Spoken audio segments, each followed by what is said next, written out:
Start. Hello, నమస్కారం అండి. Good afternoon. Welcome to everyone. Media మిత్రులకు స్వాగతం.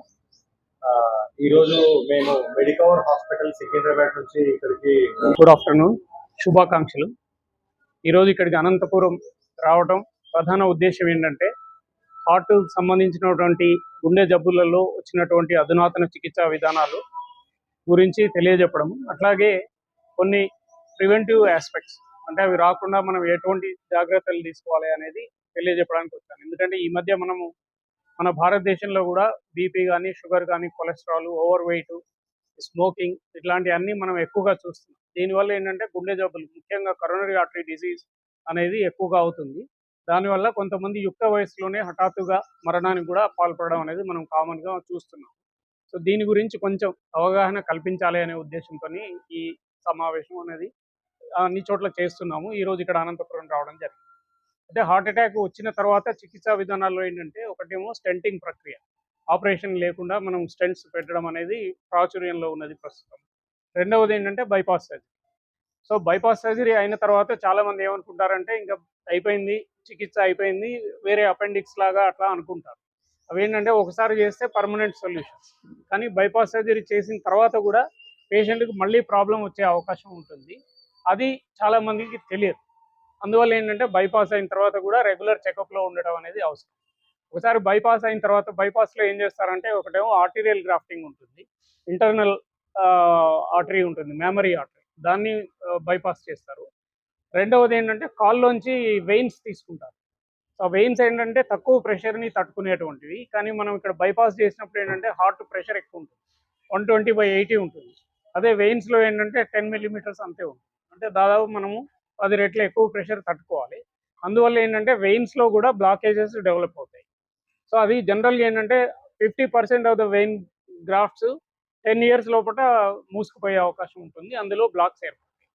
సో అందువల్ల ఏంటంటే ఈ బైపాస్ అయిన తర్వాత కూడా ఎవ్రీ 5 ఇయర్స్ కానీ 10 ఇయర్స్ కానీ సిటీ యాంజియో కానీ యాంజియోగ్రామ్ కానీ చేసుకోవడం అవసరం. అయితే ఆ తర్వాత ఏముందంటే అందులో బ్లాక్ ఏర్పడినప్పుడు ముందు తెలుసుకోకపోవడం వల్ల మళ్ళీ సెకండ్ టైం హార్ట్ అటాక్ అనేది రావచ్చు, 10 ఏళ్ళకి కానీ 15 ఏళ్ళకి కానీ. అట్లా వచ్చినప్పుడు ఆ వెయిన్ గ్రాఫ్ట్లో స్టెంట్ పెట్టడం అనేది ఒక చికిత్సా విధానం.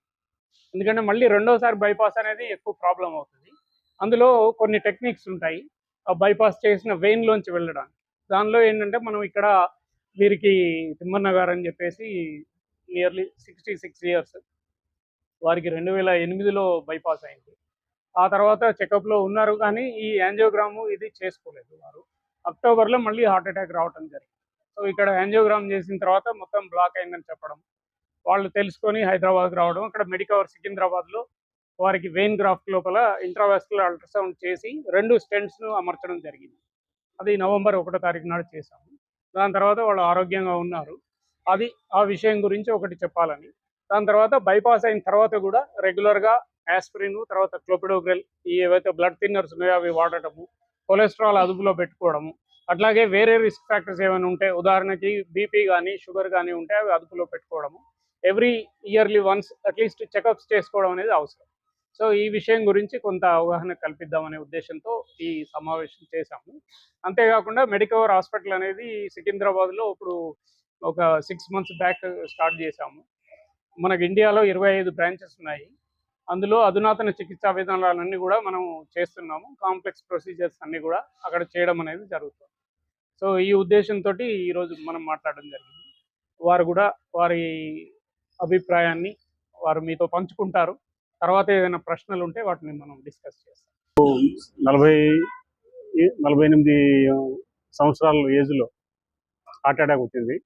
అప్పుడు ఇక్కడే ట్రీట్మెంట్ అంటే ఇక్కడే చూపించుకున్నాను. ఇనిషియల్గా చూపించుకుంటే కొద్దిగా మేజర్ ఉంది, ఫర్దర్గా చూపించుకోవాలంటే మళ్ళీ అపోలో హైదరాబాద్లో చూపించుకున్నాము. వాళ్ళు అక్కడ బైపాస్ చేశారు. మనకి 2008లో బైపాస్ చేసినారు. తర్వాత బైపాస్ చేసిన తర్వాత బాగానే ఉండింది. మెడిసిన్స్ కానీ, తర్వాత నార్మల్ ఎక్సర్సైజ్ అటువంటివి, నార్మల్ ఫుడ్ చేసుకుంటూనే ఉన్నాను.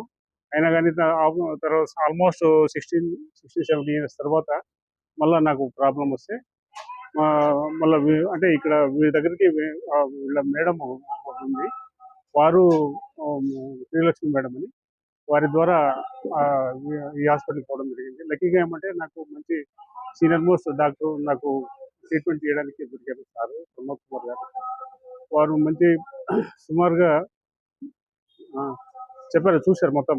చూసిన తర్వాత అది ఆల్రెడీ బైపాస్ అయింది కాబట్టి దాంట్లో చేయడం అంటే మామూలు జూనియర్స్ చేసే అది కాదు, అది ప్రక్రియ కాదు, అది సీనియర్ మోస్ట్ చేయాల్సింది. అది సార్ చాలా బాగా ట్రీట్ చేశారు నన్ను.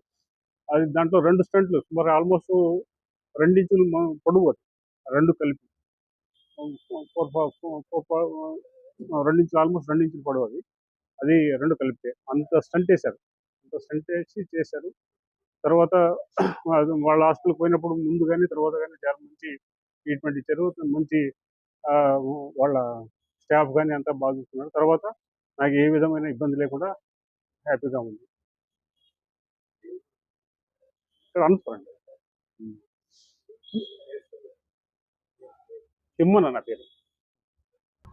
సో ఇప్పుడు ఉన్న పద్ధతుల్లో ఏంటంటే ఎక్కువగా బైపాస్ సర్జరీ అవసరం లేకుండానే చాలా మటుకు స్టెంట్ ప్రక్రియ ద్వారా చేస్తున్నాము.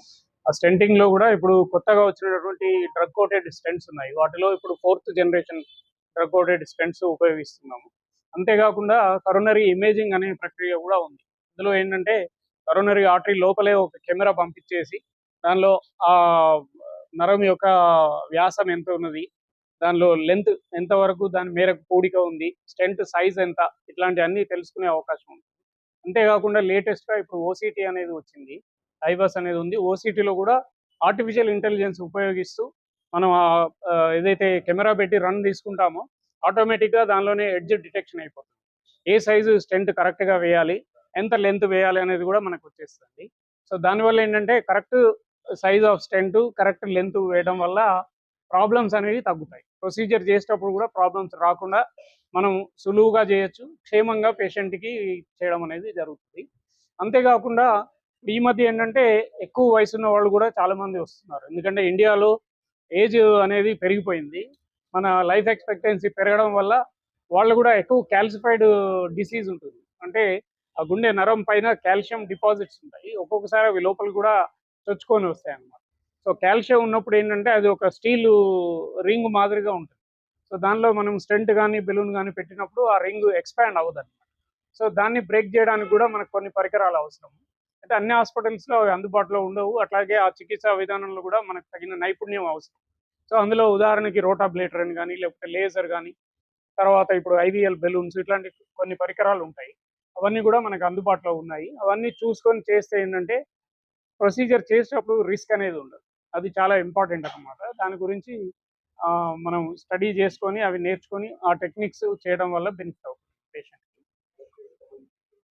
ఇవి రెగ్యులర్గా అయితేనే ఉంటాయి సార్ బైపాస్. లాస్ట్ 30 ఇయర్స్ నుంచి నేను ట్రైనింగ్లో ఉన్నాను. అమెరికాలో 3 ఏళ్ళు చేసి వచ్చాను. దానివల్ల ఏంటంటే ఇటువంటి కాంప్లెక్స్ ప్రొసీజర్స్ బాగా చేయడం అనేది జరుగుతుంది. అయితే అవన్నీ చేయాలంటే ఏంటంటే మనకు ఒక ప్లాట్ఫామ్ కావాలి. ఈ ఎక్విప్మెంట్ అన్నీ అందుబాటులో ఉండాలి. అవి మనకి ఇప్పుడు మెడికవర్ సికింద్రాబాద్లో అన్ని ఎక్విప్మెంట్స్తో పాటు పెట్టడం అనేది జరిగింది.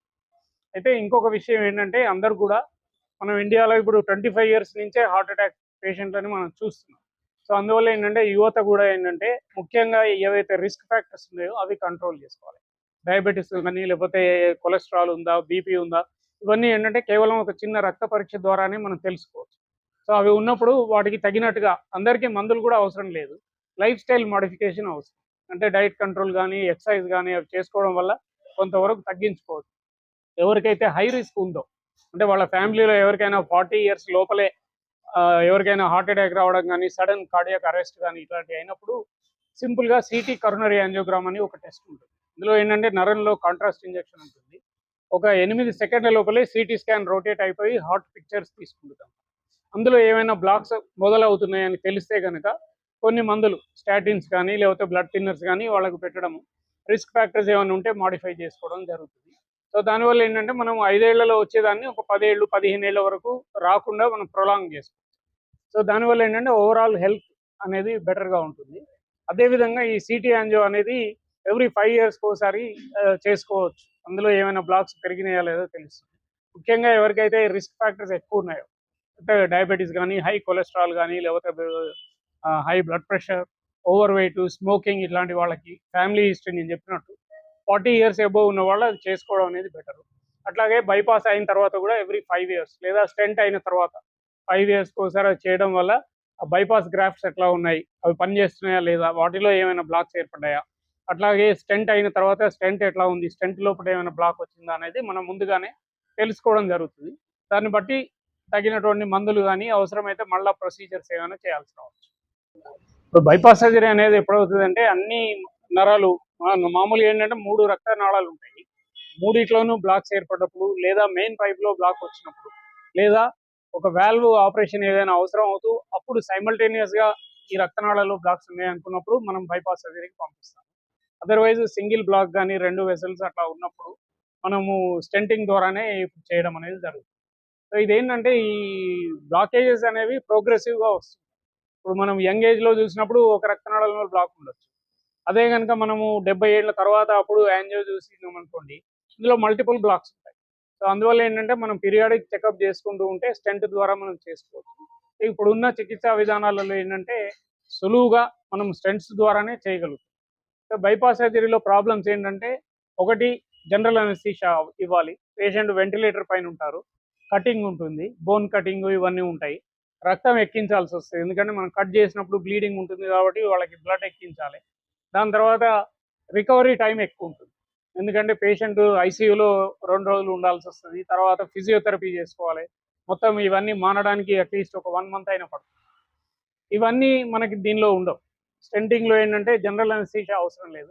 లోకల్ అనెస్థీషియాలో ఇద్దరు రేడియల్ ఆర్టరీ ముంజేతి నుంచి కానీ లేదా తొడలో ఉన్నటువంటి రక్తనాళాల ద్వారా లోకల్ అనెస్థీషియాలో చిన్న జైలకెన్ ఇంజెక్షన్ ఇచ్చేసి దాని ద్వారానే చేయొచ్చు.